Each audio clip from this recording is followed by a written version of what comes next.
క్యాన్సర్లు ఇతర ఏ రోగాలు రాకుండా ఉండాలంటే ఈ రకంగా వాటర్ని మనం తయారు చేసుకొని తాగొచ్చు.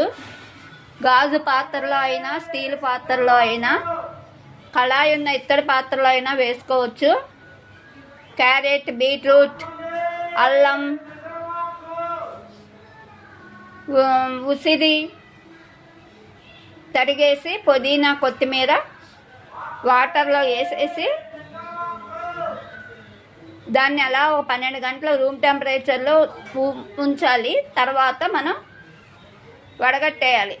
వడగట్టేసుకొని మామూలు వాటర్ ఎలా తాగుతాం అలా తాగితే ఇవి స్వచ్ఛంగా తయారవుతాయి అన్నమాట. ముఖ్యంగా క్యాన్సర్ రోగాలు